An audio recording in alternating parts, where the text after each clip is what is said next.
Hi YouTube, welcome to another edition of Horror Hands, and for this video I'm going to be talking about an awesome 90s monster movie. An awesome movie, albeit somewhat forgotten. I never hear anyone talk about this film, and I don't know why. Now this film is from 1997, and I must admit I don't think I've seen it since about 1998, until I revisited it the other night, and in doing so I was reminded just how good this film is and how well made the film is. It's almost a perfect movie in terms of the 1990s, and I thought it deserved a bit of coverage on this channel. So the movie in question is The Relic. Now, The Relic tells the story of a natural history museum in Chicago. Really good setting for the movie, and they're all building up to this grand opening evening. But there's something in a crate that they've received recently for exhibition, which sort of starts out small as this sort of organic thing and turns into this giant monster and basically runs rampant around the museum. And the monster kills a few workers within the museum by like ripping off their heads, which is awesome. And a police detective played by Tom Sizemore gets sent in to initially investigate this as a homicide case, not realising what horrifying creature is actually doing the killings.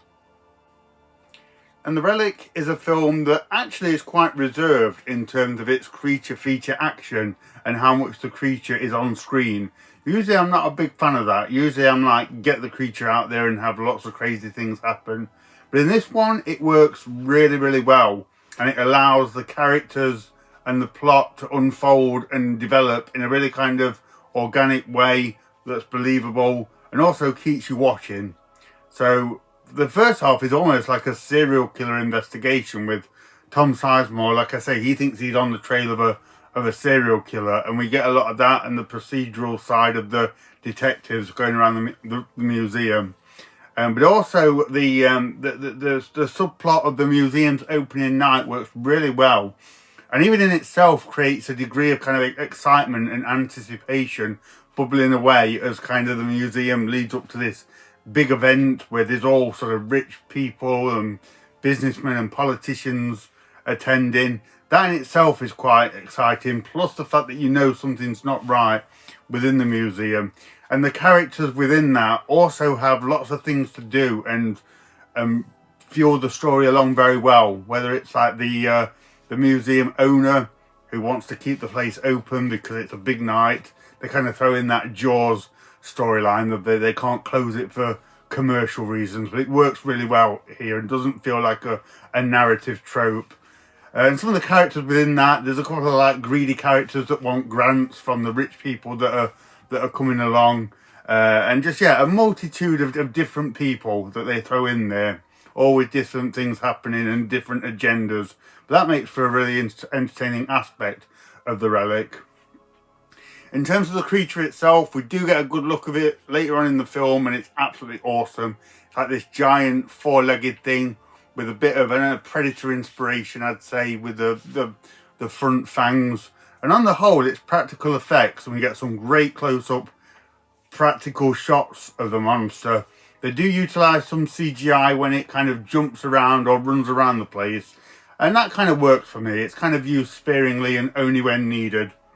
There's a bit at the end where the monster's on fire, and that does look like some real cheap CGI, but I'll give them a pass on that since it's a giant monster running around in flames. I also think Tom Sizemore is really good in this as well. He has kind of like a working man look to him rather than a Hollywood star, which again works well for this film. And Penelope Ann Miller, she's the leading lady. She's really good in this as well. And something else I really enjoyed about The Relic is there's no romance. So they throw Tom Sizemore and Penelope Ann Miller into a film.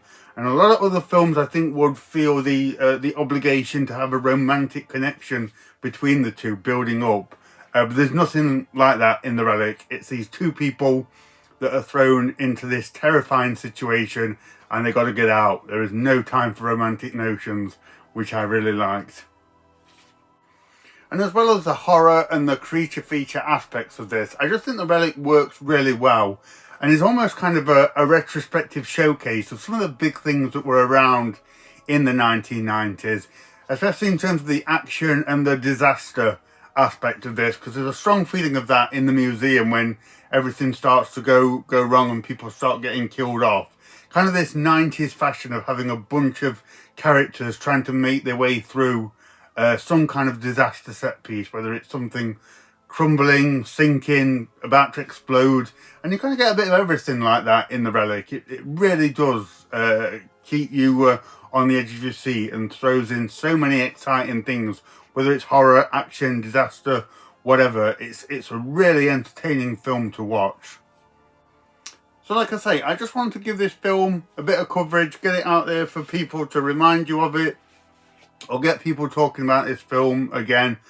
I thoroughly enjoyed revisiting it. It was scary, it was fun, it was exciting, and yeah, I don't quite know why this one fell by the wayside so quickly, because it truly is an excellent film.